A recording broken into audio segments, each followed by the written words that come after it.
बिस्मिल्लाहिर्रहमानिर्रहीम। Dear students of 9th class, हमारा next topic जो है, नेक्स्ट लेक्चर है हमारा मैथ मेजरिंग इंस्ट्रूमेंट्स के ऊपर। या कौन कौन से मैथ मेजरिंग इंस्ट्रूमेंट्स होते हैं। First one is physical balance. ये मैथ मेजरिंग है। जिन इंस्ट्रूमेंट से मैथ किसी भी चीज़ का फाइंड आउट कर सकते हैं वो मैथ मेजरिंग इंस्ट्रूमेंट्स कहलाते हैं। अभी जो मैथ मेजरिंग इंस्ट्रूमेंट्स हैं ये आपने अक्सर देखा होगा कि अगर हम शॉप पे जाते हैं तो अगर कोई चीज़ लेते हैं तो वो उसके ऊपर जैसे ही रखते हैं बैलेंस के ऊपर तो नीचे रीडिंग चलना शुरू हो जाती है कि इतने किलोग्राम्स और इतने ग्राम्स हैं। ये जो है ये इलेक्ट्रॉनिक बैलेंस होता है। ठीक है, इसके अलावा और भी इसकी टाइप्स होती हैं। मिसाल के तौर पे ये स्प्रिंग बैलेंस है। ये किसी भी चीज़ का वेट मेजर करने के लिए यूज़ होता है। जिस भी चीज़ का वेट फाइंड आउट करना है, यहाँ पे इस हुक के साथ उसको नीचे लटकाते हैं, हैंग कर देते हैं, और ये जो आगे स्प्रिंग होता है इसके साथ पॉइंटर होता है। ये जितना नीचे जाता जाता है हमें पता चलता है कि इसका वेट कितना है। ये वेट मेजरिंग के लिए होता है। वहाँ से मैथ निकाल सकते हैं। W=mg के फार्मूले के साथ वेट से हम मैथ को फाइंड आउट कर सकते हैं। एक ये मेथड होता है। ये भी मेथड जो है इस तरीके से इसे हुक के साथ लगाया जाता है और ये नीडल होती है। ये जैसे ही इसके ऊपर वेट आता है तो ये नीडल आगे की तरफ घूमना शुरू कर देती है। ये जैसे ही आगे की तरफ घूमना शुरू कर देती है तो जहाँ तक ये पहुँचेगी, जहाँ तक ये जाएगी, वहाँ तक जो है ना वही उसका वेट होगा। और वहाँ से फिर हम इसका मैथ मेजर मालूम कर सकते हैं। और थर्ड वन है हमारे पास मैथ मेजरिंग इंस्ट्रूमेंट्स में फिजिकल बैलेंस।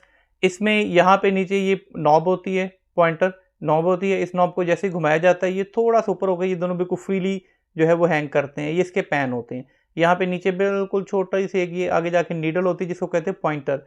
ये बिल्कुल दरमियान में रहनी चाहिए। एक यहाँ पे एक जो है वो यहाँ से पिक्चर विजिबल नहीं है, वरना देखेंगे अगर फिजिकली तौर पर इसको तो यहाँ पे एक छोटी सी लाइन होती है। यहाँ से बिल्कुल नीडल होती है, सुई बारीक सी, वो इसके बिल्कुल दरमियान में रहनी चाहिए। एक तरफ जो है वो वेट रखा जाता है और एक तरफ वो सब्सटेंस, वो चीज़ जिसका जो है वो मैथ मेजर करना है वहाँ पे रखा जाता है। तो जैसे फॉर एग्जांपल यहाँ पे अपनी कोई भी चीज़ हमने जो भी जिसका भी वेट फाइंड आउट करना है, जिसका मैथ फाइंड आउट करना है, वो हमने यहाँ रख दिया। फिर यहाँ पे जो है हमने वेट रख दिया। जैसे इसको वेट रखेंगे तो अगर ये इस वेट स्किन पर ज़्यादा होगा तो ये नीडल इधर चली जाएगी। अगर इसका ज़्यादा है तो ये मैथ ज़्यादा होगा तो ये इधर चली जाएगी। हम उस वक्त तक इसमें वेट बक्स में से छोटे छोटे से जो वेट होते हैं वो डालते रहेंगे जब तक ये बिल्कुल नीडल सीधी ना हो जाए। तो फिर यहाँ से निकाल के देख लेंगे। फॉर एग्जांपल आपने एक पहले 10 ग्राम का डाला, फिर 2 ग्राम का, फिर 1 ग्राम का, तो टोटल हो गया 13 ग्राम। तो लिहाजा जो यहाँ पे चीज़ डाली थी जो भी था वो 13 ग्राम उसका मैथ होगा। ठीक है, वो ऐसे भी जो है वो फाइंड आउट किया जा सकता है। Next one is time measuring instrument, कि हम टाइम जो है वो किससे मेजर कर सकते हैं। ये इसके लिए हम स्टॉप वॉच यूज़ करते हैं। स्टॉप वॉच जो है ये एक ऐसा इंस्ट्रूमेंट है जो कि हम टाइम मेजर करने के लिए बिटवीन 2 इंटरवल्स, कोई 2 काम अगर हो रहे हैं, बहुत शॉर्ट टाइम इंटरवल जो है वो फाइंड आउट करने के लिए हम इस्तेमाल करते हैं। उसके लिए स्टॉप वॉच को यूज़ किया जाता है। फॉर एग्जाम्पल अगर आपके पास एक सिंपल पेंडुलम है, लेट्स सपोज कि ये एक पेंडुलम है। पेंडुलम जैसे घड़ियों के नीचे भी लगे होते हैं।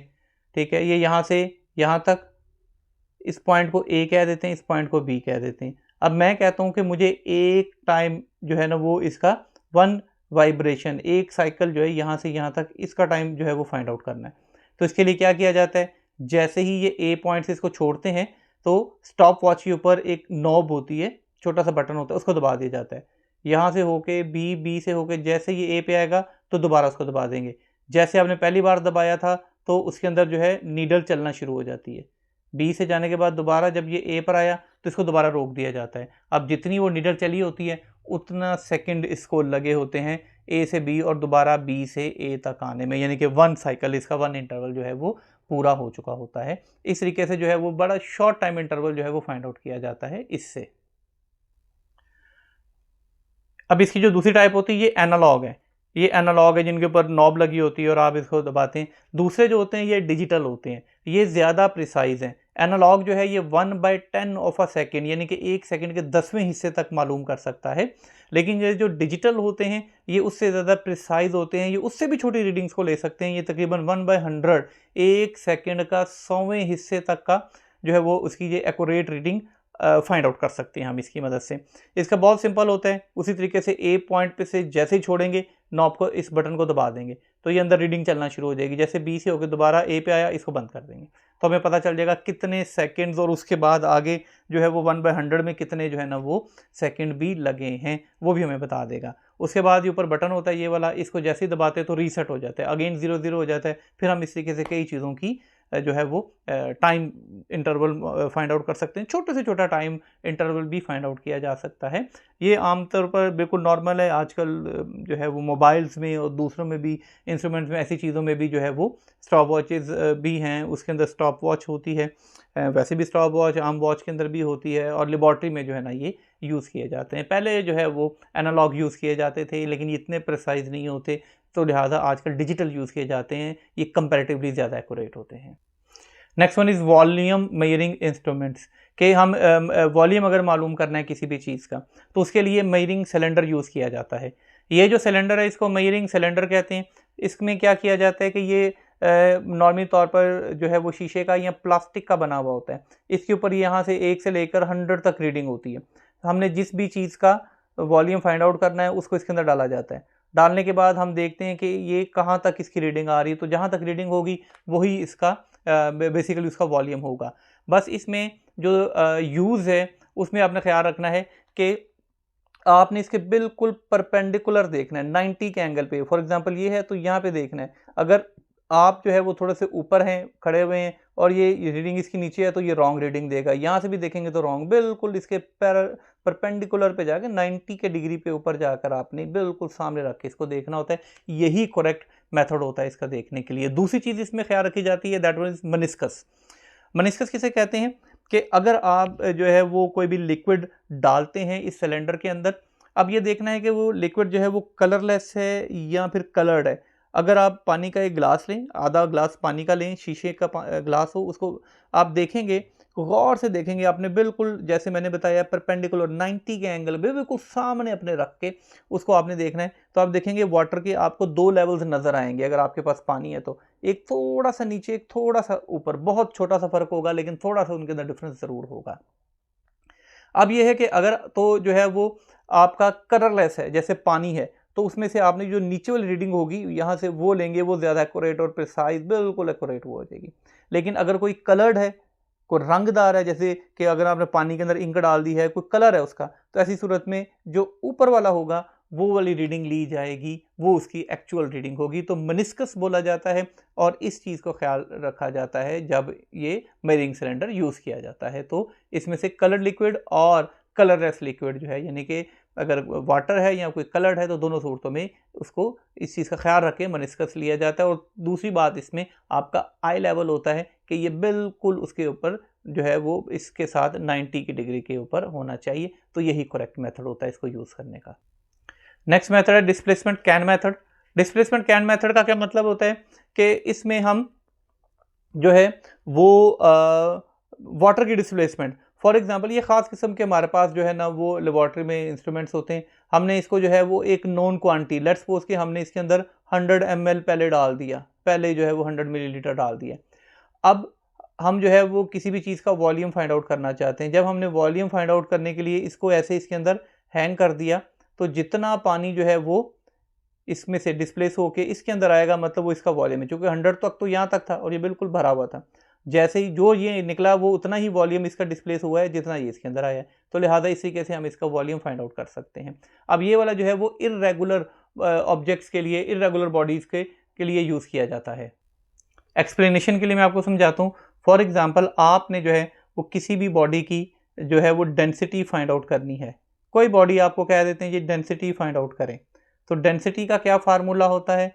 ये होता है मैस ओवर वॉल्यूम। अब ये देखें कि वॉल्यूम जो है, अगर तो कोई अननोन नोन शेप है, लेट्स सपोज के कोई आपके पास जो है वो क्यूबॉइड है, क्यूब है या कोई ऐसी शेप है, तो उसमें तो आप length into width into height और ये फार्मूले लगाकर हम उसका वॉल्यूम फाइंड आउट कर लेंगे। मैथ मेजरिंग इंस्ट्रूमेंट मैंने पहले बता दिए, डिजिटल इलेक्ट्रॉनिक्स ले लें, एनालॉग ले लें, किसी भी तरीके से उसका मैथ फाइंड आउट कर लेंगे। वॉल्यूम आप ऐसे फाइंड आउट करेंगे और उसकी डेंसिटी जो है वो आप फाइंड आउट कर लेंगे। लेकिन बात आती है कि अगर कोई इर्रेगुलर शेप हो, तो इर्रेगुलर शेप जिसकी कोई ख़ास शेप नहीं है, अब इस शेप का आप क्या, ना कोई फार्मूला लगेगा इसके ऊपर ना कुछ, तो फिर इसके लिए हम डिस्प्लेसमेंट कैन मेथड यूज़ करते हैं। जैसा मैंने अभी समझाया कि उस कैन के अंदर डालते हैं, जितना वाटर जो है वो नीचे आके आएगा वो ही उसका वॉल्यूम होगा। या फिर इसके लिए जो है वो मेयरिंग सिलेंडर वाला मेथड भी यूज़ कर सकते हैं। लेट्स सपोज मेयरिंग सिलेंडर के अंदर आपने नोन क्वांटिटी, ये आपने 50 ml मिलीलीटर तक वाटर ले लिया, 100 ले लिया सपोज, जो भी नोन क्वांटिटी। अब ये इरेगुलर शेप बॉडी को इसके अंदर डाला। जब हम इसके अंदर डालेंगे तो जाहिर सी बात है वाटर का लेवल थोड़ा सा हाई होगा, जितना भी होगा। सपोज करो कि ये 150 पे चला गया, तो फिर इसका क्या आ जाएगा, 150 आ गया ना, 150 माइनस 100, तो ये 50 ml इसका आ गया। यहाँ से इसका जो है वो हम वॉल्यूम फाइंड आउट कर लेंगे जितने डिस्प्लेस की है, फिर मैस ओवर वॉल्यूम का फार्मूला लगाकर हम इसके ज़रिए जो अननोन ऑब्जेक्ट्स होते हैं जिनकी शेप हमें पता नहीं होती, उसका हम वॉल्यूम फाइंड आउट कर सकते हैं। Next one is errors in measurement. अब ये बात 100% तो है नहीं कि जो हमने मेजरमेंट ली है वो ठीक है कि नहीं ठीक, उसमें गलती भी होती है। अब बात यह है कि गलती क्या हुई, ठीक है। जो एरर है, जो गलती है, ये 3 किस्म की हो सकती है, ह्यूमन एरर, सिस्टमैटिक एरर और रैंडम एरर। सबसे पहले देखिए ह्यूमन एरर। ह्यूमन एरर जो है वो है जो कि आपके अपने पर्सनल परफॉर्मेंस की वजह से आप करते हुए इंसानी गलती, ये जो है वो ह्यूमन एरर है। क्योंकि ह्यूमन बीइंग जो है इनकी एक लिमिटेशन है, हम एक हद तक जो है ना वो उसको देख सकते हैं, ठीक है। उसकी जो प्रिसाइज है, जो परसेप्शन है, एक्यूरेसी है, ये जो है वो एक लिमिट तक है इंसान की। आपके देखने में मसला हो सकता है। आपने जैसे कि मैंने बताया पॉइंटर होता है जो कि मैथ्स में ईयर करते वक्त देखते हैं, तो उसमें हो सकता है कोई थोड़ा बहुत आप देखने में कुछ आगे पीछे कर दें, जिस वजह से जो है ना वो ये हो सकता है। ये ह्यूमन एरर है जो इंसान करते हुए अपनी गलती से, देखने में कुछ गलती हो गई या कुछ परफॉर्म करने में गलती हो गई, जो भी गलती थी वो ह्यूमन इंसान से जो गलती होती है वो ह्यूमन एरर कहलाती है। Next one is systematic error. Systematic error कौन से होते हैं? ये बेसिकली ऐसे एरर्स होते हैं, यानी ऐसी चीज़ें जो असरअंदाज होती हैं मेजरमेंट्स के ऊपर। मिसाल के तौर पे बार बार जो है वो रीडिंग जो है वो गलत आ रही होती है, ठीक है। और इसकी वजह जो है वो क्या होता है कि ज़ीरो एरर था किसी भी इंस्ट्रूमेंट में, आपने देखा नहीं, गौर नहीं किया, कैलिब्रेशन पुअर थी आपकी, ठीक है। जो आपका इंस्ट्रूमेंट है उसके ऊपर कोई मार्किंग गलत हुई है, मिसाल के तौर पे जहाँ पे 50 होना चाहिए था वहाँ पे गलती से 50 की जगह 55 लिख दिया गया है, या फिर कोई लाइंस जो ऊपर डिवीजन की होती हैं उनमें किसी एक में डिस्टेंस ऊपर नीचे हो सकता है, फिर एक इंस्ट्रूमेंट कोई और मेजरमेंट देगा, दूसरा इंस्ट्रूमेंट उसकी मेजरमेंट कोई और देगा जो ठीक होगा। तो लिहाजा इस टाइप के जो एरर्स होते हैं सिस्टमेटिक एरर कहलाते हैं। Next one is random errors. Random errors किसे कहते हैं कि ये उस सूरत होते हैं कि जब हम कोई मेजरमेंट लें, बार बार लें, और हर बार जो है वो एक डिफरेंट वैल्यू आए, ठीक है, और इसकी वजह अननोन हो, पता भी ना चले, ठीक है। तो ये जो होते हैं वो रैंडम एरर, रैंडम कहते हैं ना। तो बार बार जो है ना वो हर बार एक नई रीडिंग आना शुरू हो गई। आपने पहली बार वर्नियर कैलिपर यूज़ किया तो उसकी रीडिंग 3.08 सेंटीमीटर थी, फिर जो है वो 3.09 आ गई, फिर 3.1 आ गई, यानी कि डिफरेंस आ गया, हर बार डिफरेंस आ रहा है। आपने 10 बार किया, 10 बार एक नई वैल्यू आ रही है। तो ये ऐसे एरर्स जो होते हैं वो रैंडम एरर्स कहलाते हैं। Next one topic is significant figures. Significant figures जो है कहते हैं all the accurately known digits, ऐसे तमाम तर डिजिट जो बिल्कुल एक्यूरेटली, जिनकी वैल्यू हमें पता होती है, एक्यूरेटली पता होती है, वो सिग्निफिकेंट फिगर्स कहलाते हैं। अब याद रखें कि 1 से लेकर और 9 तक सारे के सारे डिजिट जो हैं वो सिग्निफिकेंट फिगर है। 1 से 9 तक तमाम फिगर्स जो हैं ये सिग्निफिकेंट फिगर है। ये इनको जो है इनकी कोई ना कोई वैल्यू है, आपको पता है 1 की वैल्यू 1 है, 2 की वैल्यू 2 है, 3 की वैल्यू 3 है। बाकी कुछ चीज़ें जो है इसमें से याद रखने वाली है, वो मैं आपको वो ये चीज़ें ज़हन में रखिएगा, थोड़ा सा सिग्निफिकेंट फिगर ऑटोमेटिकली आपको समझ आ जाएगा।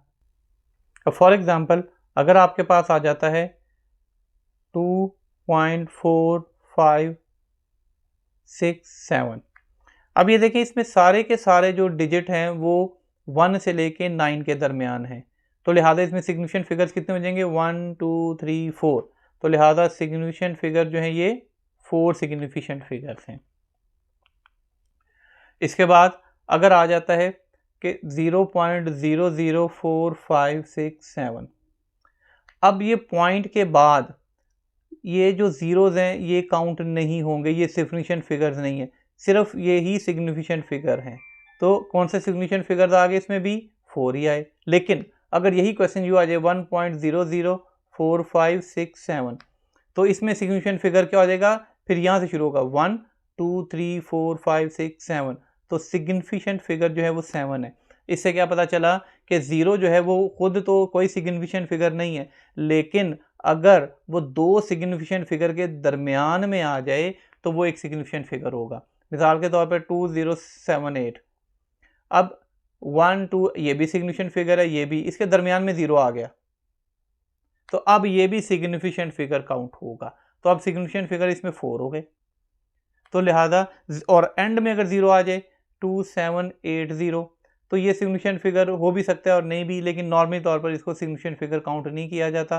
तो सिग्निफिकेंट फिगर 3 है, लेकिन 4 भी आप कर सकते हैं। So 0 at the end can be और can not be a significant figure.